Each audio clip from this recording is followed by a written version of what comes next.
आगे आगे अभी तो खाली मुलाकात मांगे यहाँ।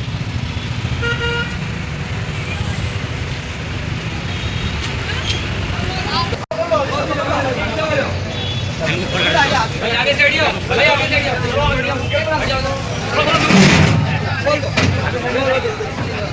भाई भाई भाई हटो हटो भाई इधर साइड में जाओ भाई चलते रहो भाई इधर आ जाओ भाई भाई बीच में जाओ साइड में आगे बढ़ते रहो थोड़ा खुला खड़े भाई थोड़ा साइड में आ जाओ पीछे वो उधर जगह है पीछे चलो चलो साइड में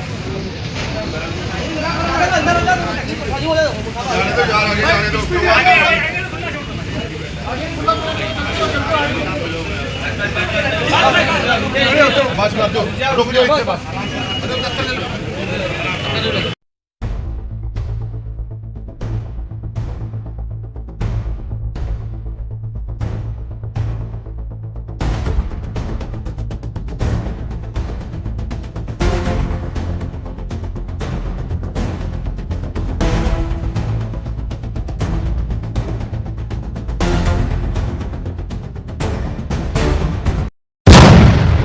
बाकी हमारे हिंदू सिख भाई बहनों के घर थे। अब जब हमने उनको चेक बांटने थे तो जो मुसलमान थे इनको 1-1 लाख रुपया दिया, जो गैर मुस्लिम थे उनको 2-2, 4-4 लाख दिए। क्यों? क्योंकि इन्होंने मिट्टी घास फूस का घर बनाया था जो 1 लाख में दोबारा बन जाएगा। उनके घर पक्के बने हुए थे, उनको ज्यादा मदद की जरूरत है। तो यहाँ भी नबी अलैहिस्सलाम की सुन्नत को लेके आए कि हमने मजहब को मेयार नहीं बनाया, नुकसान को मेयार बनाया। पहला दुनिया का मुसाफिर खाना है, ये पहला अपाइज घर है, ये पहला पागलों की रिहाइशगाह है। या रसूलुल्लाह क्या हुआ? फरमाया जो लूले हैं, लंगड़े हैं, अंधे हैं, अपाइज हैं, बेघर हैं, बेसरो सामान हैं, जिनको कोई नहीं पूछता, उनको मैं यहाँ पर रखूंगा। तो प्यारे पैगंबर अलैहिस्सलाम ने कहा या रसूलुल्लाह उनको रख के क्या करेंगे? फरमाया हम बाद में खाना खाएंगे, इनको पहले खिलाया करेंगे। ऐसा नागपुर गया तो मुझे मौलवी ने कहा बच्चे कुछ नशा कर रहे हैं, इनको समझाओ। तो मैंने कहा तुम्हारी मस्जिद नबी अलैहिस्सलाम की मस्जिद से मेल नहीं खाती। नबी अलैहिस्सलाम की मस्जिद में नमाज के बाद, असर के बाद गेम लगती है, तीरंदाजी की, घोड़सवारी की, कुश्ती का दंगल होता है सामने। आप सल्लल्लाहु अलैहि वसल्लम खुद शामिल होते हैं। तो मैं तुमको बोलता हूं सिर्फ नमाज ही पढ़ो, नौजवानों के लिए तो कुछ भी नहीं। ना तो कोई कंप्यूटर सेक्शन है, ना तो हम उसको टैली का कोर्स समझा सकते हैं, ना हम उसको कोरल चलानी सिखा सकते हैं, ना हम उसको कोई फुटबॉल का क्लब है, ना हमारे पास कोई सिलाई सेंटर है। हमने तो बोला बस आओ इस्तिंजा करो, वजू करो, नमाज पढ़ो। नबी अलैहिस्सलाम की मस्जिद में तो यतीम खाना भी है, मदरसा भी है, अस्पताल भी है। मोहम्मद रसूलुल्लाह की मस्जिद में अदालत भी लगती है, उनकी मस्जिद में मसले भी सुलझाए जाते हैं। वहां चैरिटी की एनजीओ भी है, लोगों को सवारियां भी देते हैं, नंगों को कपड़े भी बांटते हैं। तो नाराज ना होना गुजरातियों, पूरे इंडिया वालों को धड़ाधड़ चंदा दे रहे हो, तुम्हारे मोहल्ले में जो गरीब है इनको कौन पूछेगा? आपके जो मोहल्ले में, आपके अजीज और अकारिब में, आपके खित्ते में जो मोहताज हैं, उनकी खबरगिरी कौन करेगा? यहां चाहे मुसलमान हो गैर मुस्लिम हो, जो दुख में है, दर्द में है, अरे मुसलमान को मोहम्मद रसूलुल्लाह ने ये जिम्मेदारी दे के भेजा मदीनतुल मुनव्वरा से कि मेरे से वादा करके जाओ कि तुम दूसरों के दुख दर्द में शरीक रहोगे। इमाम बुखारी कहते हैं तुम मुहद्दिस बन सकते हो, मुफस्सिर बन सकते हो, शेखुल हदीस बन सकते हो, बिजनेसमैन बन सकते हो, ऑफिसर बन सकते हो, वजीर बन सकते हो, बड़े से बड़े तुम अपने आप में तुरमखा बन सकते हो। लेकिन अगर तुम्हारे दिल में दूसरे के लिए दर्द नहीं है, दूसरे की तकलीफ को तुम महसूस नहीं करते और उसका हाथ नहीं बटाते, तो तुम एक अच्छे इंसान नहीं बन सकते हो। उठिए, दुनिया तड़प रही है। मुसलमान आया दुनिया में लोगों की मदद के लिए। इस्लाम ने 2 ही पैगाम दिए, अल्लाह उसके रसूल की इबादत। और जिन लोगों ने कहा था कि लब्बैक या रसूलुल्लाह सल्लल्लाहु अलैहि वसल्लम हम आपके साथ हैं, बताइए करना क्या है? तो प्यारे पैगंबर अलैहिस्सलाम ने फरमाया था कि जो अल्लाह और उसके रसूल को मानेगा वो छुआ-छूत नहीं करेगा, जो अल्लाह और उसके रसूल को मानेगा वो इंसानों में बराबरी हमें तो इसलिए भेजा अल्लाह के नबी सलाम ने कि इंसानों में बराबरी लानी है। किसमें की? तो यहाँ तो बोले नहीं, पत्नी अलग है, पटेल अलग है, मेमन अलग है, कुरैशी अलग है। जिस बीमारी से नबी सलाम ने निकाला उसी बीमारी की तरफ अगर आप जाएंगे, सुनो राज की बात, आपका तकवा, तकवा समझते हो? नमाज, रोजा, हज, ज़कात, ये वो सब, आपका तकवा, आपका इल्म और आपकी दौलत उस वक्त तक आपको इज्जत नहीं दिलवा सकते जब तक आप आपस में इत्तेफाक से नहीं रहेंगे। अगर इत्तेफाक होगा तो अल्लाह उसमें बरकत डाल देंगे और आप इज्जतदार बन जाएंगे, और अगर इत्तेफाक नहीं होगा तो आप इज्जत वाले। सुन्नतों को अपनाना है बस।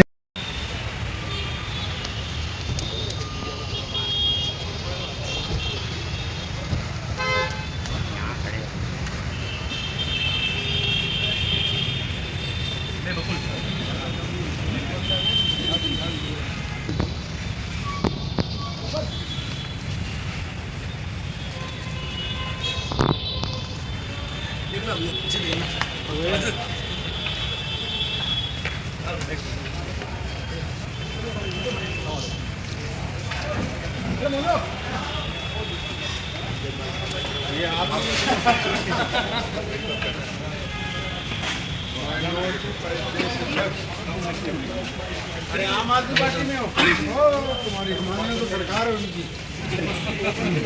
वो दीपक मिलता रहता है मुझको, है ना दीपक? हाँ, इधर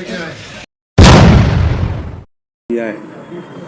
तो इन 2 दिनों के सफ़र का मकसद यही था कि जो हमारी कौम है वो तालीमी तौर पर और आगे आनी चाहिए और तालीमी इदारे कायम करनी चाहिए। कल हम लोग आलमपुर डिस्ट्रिक्ट में मशाइख फाउंडेशन के यहाँ थे, जहाँ पर मशाइख स्कूल, मशाइख कॉलेज, मशाइख मेडिकल कॉलेज की स्थापना जो है वो की जा रही है। तो आज हम लोग यहाँ Ahmedabad education and welfare trust के साथ एक तालीमी बेदारी कॉन्फ्रेंस में आए हैं।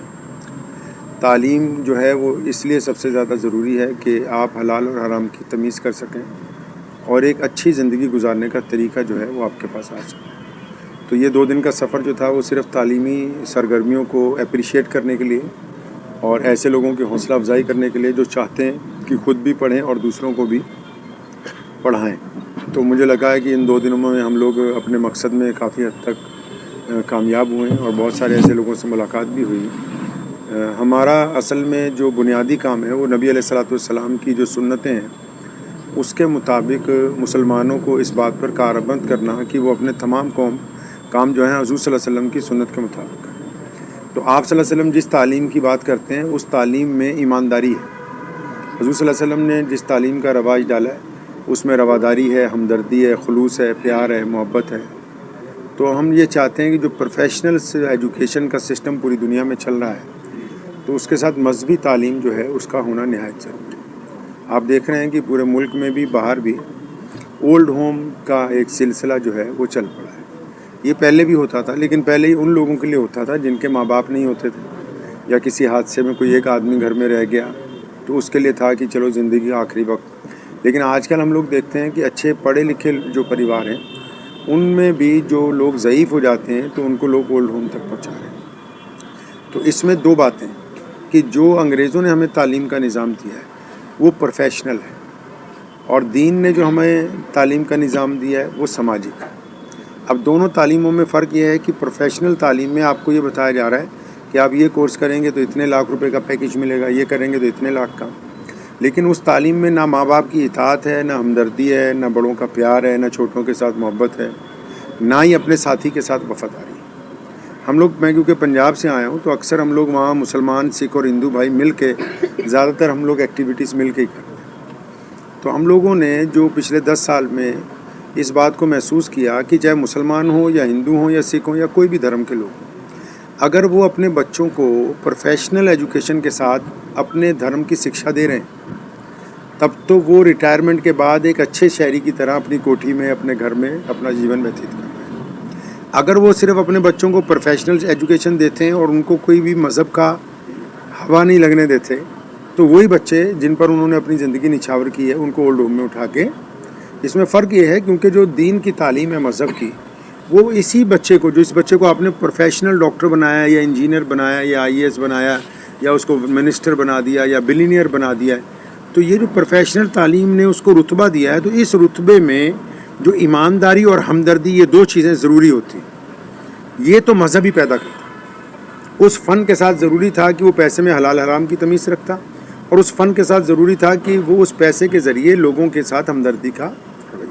आप भी, मैं सबको कहना चाहूँगा, इस इलाके में जितने भी लोग हैं, चाहे वो किसी भी मज़हब से ताल्लुक़ रखते हैं, आप अगर चाहते हैं कि आपकी आने वाली ज़िंदगी अच्छी हो, तो अपने बच्चों को धर्म की शिक्षा साथ में दीजिए। और ये जो धर्म होता है, ये जोड़ने के लिए है, तोड़ने के लिए नहीं। एक बहुत मशहूर फ़िक्रा है, नीम हकीम ख़तरा जान, नीम मुल्ला ख़तरा ईमान। तो अगर डॉक्टर डिग्री वाला नहीं होगा तो कोई पुड़िया दे देगा, या तो बंदा चल पड़ेगा या गाड़ी चढ़ जाएगा। इसी तरह जिन लोगों के पास अभी मज़हब की तालीम मेयारी नहीं है, सिर्फ लिबास में नज़र आते हैं, तो उनके नज़दीक तो मज़हब ख़तरे में है। और जो भी मज़हब के लोग, चाहे वो मुसलमान है या गैर मुस्लिम, अगर वो मज़हब की तालीम आला है और उनके अंदर उतरी हुई है, तो वो हम्बल है, वो सारी दुनिया के लिए नरम मिजाज है। तो ये बहुत ज़रूरी है। तो इस आज अमजद भाई ने बहुत अच्छी एक कोशिश की है। मेरे वालिद साहब के दोस्त हैं, हमारे बड़े हैं, मौलाना हबीब अहमद साहब अहमदाबाद से, आप सब लोग इनको जानते हैं, पूरे गुजरात के लोग। तो ये हजरात जो पिछले 30-40 साल से ऑलरेडी एजुकेशन की जो एक्टिविटीज़ कर रहे हैं, पहले मदरसा, फिर स्कूल, अब कॉलेज बनाने की तैयारी में, तो ये जिस तरह बच्चों को अप्रिशिएट करते हैं अमजद भाई, तो ये इस काम को और बढ़ाना है और इसको किसी एक मज़हब और एक बरादरी तक नहीं रखना। और हम लोग चिलिया बरादरी की तरफ से बहुत बड़ा प्रोग्राम था, तो उनसे भी हमने यही गुजारिश की कि ये जो दायरा है, यानी मोहम्मद रसूलुल्लाह सल्लल्लाहु अलैहि वसल्लम ने जो हमें दायरा दिया है, इसकी कोई हुदूद नहीं तय की। तो इस दायरे में जब हम तालीमी इदारे बनाएंगे, सबको पढ़ाएंगे, अगर हम मदद के लिए निकलेंगे तो सबकी मदद के लिए निकलेंगे, अगर मोहब्बत बांटेंगे तो सबके साथ बांटेंगे। तो आप सब हज़रात को मीडिया के ज़रिए मेरी गुजारिश है कि हम बज़ाते ख़ुद क्या कर सकते हैं अपनी कौम के लिए, अपने देश के लिए, कभी इसके ऊपर गौर होना चाहिए। क्या आपकी अपनी कुछ ऐसी एक्टिविटीज़ हैं जिससे आपकी कौम या समाज को फ़ायदा हो रहा है? अगर कुछ ऐसा नहीं है तो फिर एक दफ़ा सोचने का, विचार करने का समय। तो यही नहीं कि दूसरों को देखते रहें, और अगर कुछ नहीं कर सकते तो फिर ऐसे लोगों के पीछे खड़े हो जाइए, उनको अप्रिशिएट कीजिए जो लोग चाहते हैं कि सामाजिक व्यवस्था में अच्छा तालीम हो, सामाजिक व्यवस्था में अच्छा एक दूसरे से जोड़ बन जाए, तो ऐसे लोगों को अप्रिशिएट कीजिए। बस इसीलिए आज जैसे और भी जो तालीम देते हैं स्कूलों के साथ साथ मदरसों को भी ये सोचना, जिस तरह के फैज़ल कुरान में तो जो तालीम के साथ जोड़ा गया मदरसे को, और भी ऐसे मदरसे जिसको तालीम ऐसा है कि जिन लोगों ने मदरसों को करीब से नहीं देखा वो ये सवाल करते हैं। आप आज के समय में देश के किसी भी मदरसे में चले जाएंगे तो सारे मदरसों में प्राइमरी तालीम साथ में, सारे मदरसों में कंप्यूटर लगे हुए, सारे मदरसों के पास अपनी क्रिकेट की टीमें, फुटबॉल के क्लब मौजूद हैं। तो जिन लोगों ने मदरसों को दूर से देखा है तो उनको शायद ऐसा लगता है, लेकिन मैं अब तक पूरे मुल्क में गया हूँ तो कोई ऐसा मदरसा नहीं है माशाल्लाह जो 10th तक या +2 तक साथ में नहीं पढ़ा रहा। तो सारी एक्टिविटीज़ हो रही हैं, बस ऐनक जो है वो अच्छी होनी चाहिए।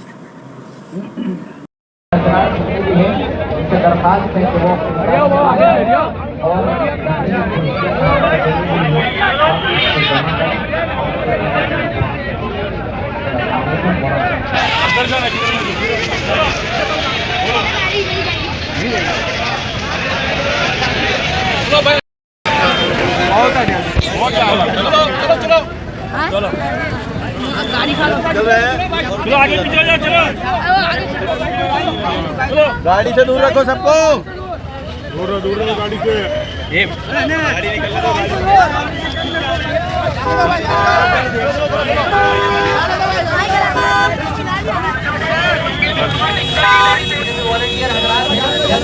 निकल जमा करने की कोशिश करें ताकि जल्द से जल्द समेटा जा सके।